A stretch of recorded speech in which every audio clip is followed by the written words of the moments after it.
میں یہ بڑے فخر سے اور خوشی سے یہ عرض کروں گا اور باقی علماء کرام کو دعوت بھی دوں گا کہ اہل البیت علیہ الصلوۃ والسلام نے ان مہینوں کے اندر، خصوصاً رمضان المبارک کے اندر، جو مناجاتیں ہم تک پہنچائی ہیں، جو دعائیں ہم تک پہنچائی ہیں، جو عظیم مفاہیم ہم تک پہنچائے ہیں، ان عظیم مفاہیم کا ایک دفعہ مطالعہ کر لیں۔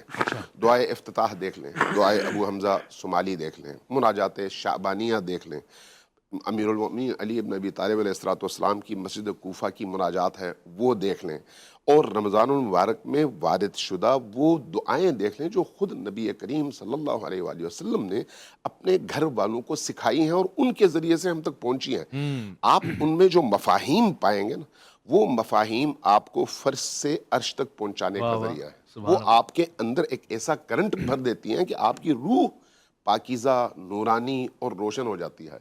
تو یہ جو مہینہ ہے اس حوالے سے اس عبادت کے پروسیس سے گزرنے کے بعد فنا فی اللہ ہونے اور اپنے تمام ارادوں کا مالک اللہ کو بنانے کا مہینہ ہے۔ لہٰذا جب انسان روزہ رکھتا ہے تو روزے کی کیفیت میں دو چیزیں ہوتی ہیں۔ انسان کا بدن ضعیف ہو جاتا ہے، کمزور ہو جاتا ہے، نقاہت اپنے اندر محسوس کرتا ہے، اور یہ آپ جانتے ہیں کہ جب کبھی انسان اپنے آپ کو مجبور، کمزور پاتا ہے، اس کا دل اللہ کی طرف زیادہ متوجہ ہوتا ہے۔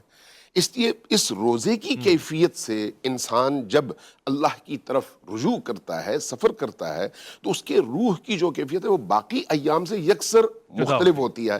آپ اگر پیٹ بھرے ہوئے شخص سے کہیں کہ قرآن پڑھو، نماز پڑھو، بے حالی میں پڑھے گا، لیکن جو شخص بھوک کی کیفیت میں ہوگا، پیٹ اس کا خالی ہوگا، وہ خشوع اور گریہ اور اشکوں کے ساتھ پڑے گا۔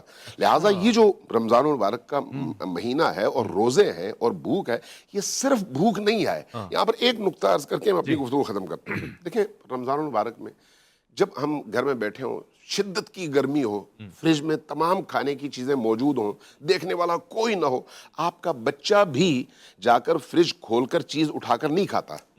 کیوں؟ اللہ کا خوف۔ اس لیے کہ وہ یہ سمجھتا ہے کہ اللہ کا حکم ہے کہ میں یہ کام نہ کروں، ٹھیک؟ لیکن وہی بچہ، وہی بڑا، جب جھوٹ بولنے کی باری آتی ہے تو جھوٹ بولتا ہے، غیبت کرتا ہے۔ حرام کی باری آتی ہے تو نگاہ کو بچاتا نہیں ہے۔ کیوں؟ وہاں پر اس کی وہ تربیت نہیں ہوئی، یہاں پر یہ تربیت ہوئی ہے۔ تو یہ جو رمضان المبارک کی تربیت ہے، اس تربیت کو زندگی کے باقی تمام پہلوؤں پر لاگو کرنے کی ضرورت ہے۔ رمضان اسی چیز کا نام ہے۔